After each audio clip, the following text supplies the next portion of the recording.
Hello everyone, this is Checkpoint Morena and ngayon gagawa tayo ng bagong makeup tutorial at ito ay tungkol sa glam makeup.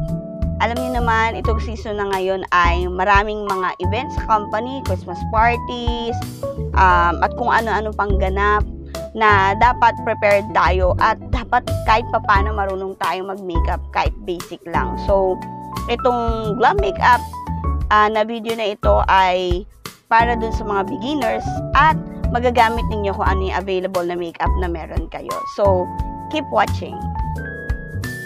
Ayan. So, magsa-start tayo. So, talagang bare yung aking mukha. Wala akong makeup, walang kahit na ano. So, magsa-start tayo sa skincare, syempre. So, make sure lang na malinis yung ating mukha. Nakapaghilamos na ako kanina, pero magpupunas lang ako ng wipes, wet wipes sa ating face. Yan. So, normally, pag nagsisimula tayong mag-makeup, dapat skincare muna bago natin ilagay ang kung ano-anong klaseng cosmetics sa mukha natin. Yan, no. Haggardness talaga ako ngayon. Haggardness is real.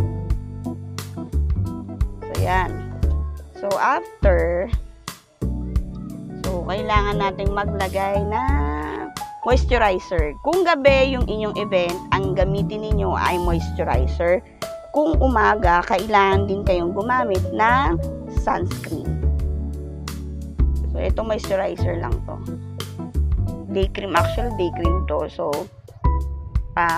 meron tong moisturizer and sunscreen. So, 2-in-1 na siya.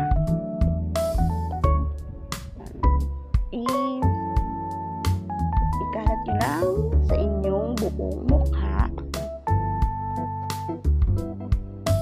Yun. Then, after that, patuyuin lang natin yung moisturizer. Yan. Once na napatuyo na natin yung ating moisturizer or sunscreen, gagamit naman tayo ng primer. So, ang gamit ko ngayon na primer ay itong BYS Matte Primer Balm. So, ano siya, balm siya kasi mas matipid. Yung iba, liquid ang ginagamit or meron din yatang gel. Pero sa akin, ito balm siya. So, kapag nag-primer tayo, pinakamahalaga sa lahat, lagyan natin yung ating T-zone area. Yan. Tapos, ikalat lang natin siya. Kasi ito yung pinakamagiging base natin, na makeup natin. So, para kumapit yung makeup ng maayos. So, ganyan. Ako kasi talagang, kinakapalan ko sa banda ditong area to. Kasi ito, ilalagyan pa natin yan ng concealer and then blush on. So, yan. After ng primer, patuyuin lang natin. Once matuyo yung ating primer, ang next natin ay ang ating foundation. For today's video, gagamitin ko itong Sis Lady na primer. So, liquid foundation, primer, liquid foundation, Sis Lady liquid foundation. So, ito ay number 3 yung shade niya. So, kasi morena ako, so ito yung pinili ko. So, may iba pa silang shade. 1, 2, 3. Mas lighter yung 1, saka yung 2. And kapag nag-foundation ako, hindi ko dinadirect yung product sa mukha ko. So, ang ginagawa ko sa kanya, nilalagay ko siya sa back of my hand. Yan. Tapos, minimix ko siya dito.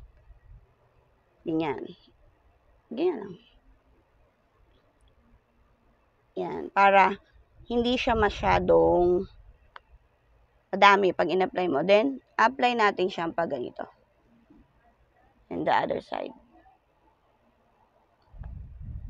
Dito, sa baba, sa ating forehead.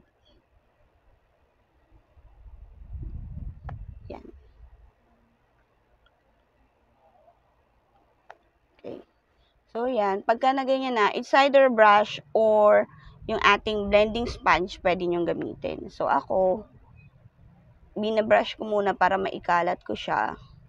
As in, literal na binabrush. Para talaga siyang, alam mo na, para ka nagpipintura ng muka. Diba? Ganun siya. Yun yung kanyang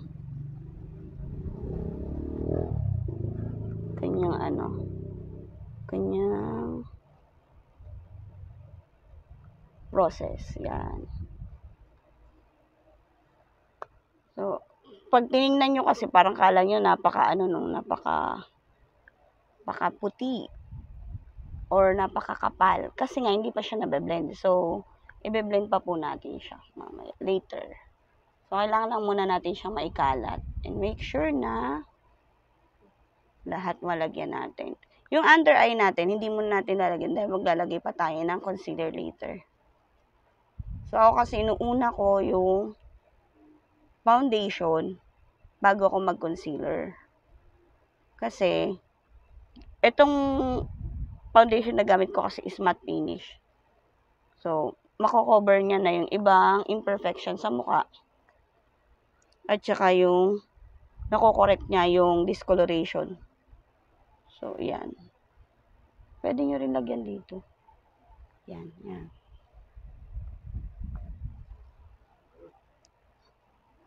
Dahil naikalat ko na siya, ang next dyan is, i-blend natin ng maayos. And then, gamit tayo ng blending sponge. Kailangan yung sponge natin medyo damp, medyo basa siya. So, ang ginagawa ko, it's either basahin ko to ng water, tapos pinipiga ko ng konti, or gumagamit ako ng setting spray. Ito yung pinambabasa ko sa kanya. So, kanina, hindi ako nag-setting spray muna bago mag-set ng muka, diba? Kasi, mas gusto ko siyang gawin after ng lahat ng ginagawa ko. So, pag na-set ko na lahat ng makeup na nilagay ko, tsaka ako magsi-setting spray.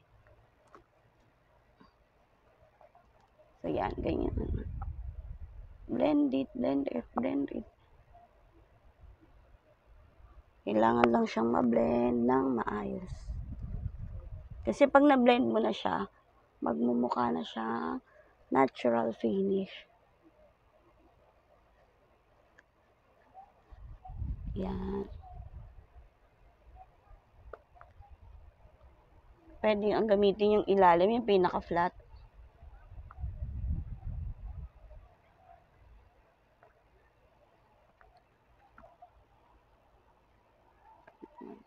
Kailangan kasi ang sekreto ay pag-blend ng maayos. Para siya kumapit sa ating skin. Kaya importante yung nag-i-skincare ka para hindi kahit na anong ilagay mo na cosmetic, hindi naman ma-affect yung balat mo, hindi ma-harm yung balat mo. And especially balat yan sa mukha. So blend, blend, blend, blend, blend, blend. Ito naman para dito sa under eye, yung parang may patulis. Kahit anong foundation, meron kayo pwede yung gamitin. Kahit hindi liquid, pwede ring powder.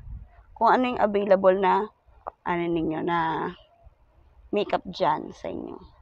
Or, pwede rin kayong gumamit ng BB cream. Kasi normally, yung iba, hindi sanay sa foundation. Pwedeng BB cream. So, pwedeng BB cream yung gamitin nyo. Ayan na guys, na-blend na natin ng maayos. So, ang isusunod na natin ay yung ating concealer. So, maglalagay tayo sa under eye. Ito. Yung gamit ko nga pala na concealer ay from BLK. So, ang color nito ay chestnut. Chestnut yung color niya. So, not sure kung makikita niyo siya. Basta chestnut siya yung color niya. And, ano na to, hindi lang siya concealer, kundi color corrector na rin siya. So, pag naglagay ako ng concealer, hindi ko siya nilalagay ng buong under eye. Dito lang siya. Sa may banda dito. Ito yung may line.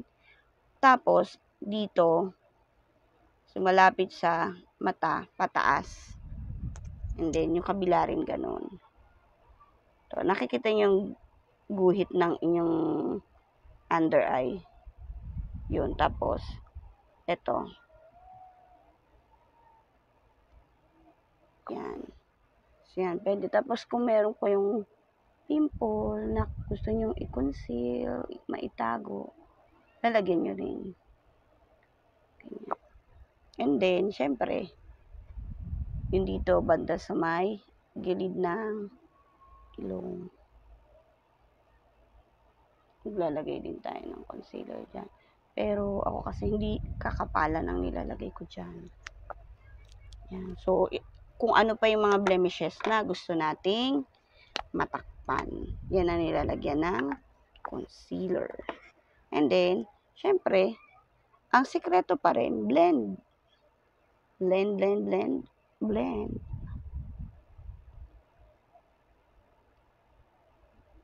Yan. At ganun din dito. Blend natin siya. Ito pataas. You know bakit pataas yung dito sa may bandang gilid? Para yung ating makeup mukhang lifted at yung face ay lifted. Hindi baksak. Tingnan. Yan. Yan. Diba? So, i-blend natin ito. Ilagyan na rin natin itong kalat na natin yung sa ibabaw ng mata. And blend natin ng maayos yung gilid. Ayan. Ayan. Chestnut yung color na pinili ko kasi nga morena ako. So, ito yung medyo maganda sa color complexion ng isang morena. So, BLK siya. So, lahat ng mga ginamit ko dito sa tutorial na ito, video tutorial na ito, ilalagay ko po yung link kung saan nyo po pwedeng mabili yung mga product na yan. Yung BLK po, pwede pong sa mall kasi meron silang pwesto sa mall. Actually, itong BLK, nabili ko to sa may Mega Mall. Meron sila doon maliit na shop sa Mega Mall. So, doon ko siya binili. So, kasi pag personal mo naman binili, may tester sila, matitest mo kung ano yung color na babagay sa'yo. At saka yung bet mo talaga. Not exactly babagay sa'yo, pero depende sa preference mo kung anong kulay yung gusto mo. Ayan.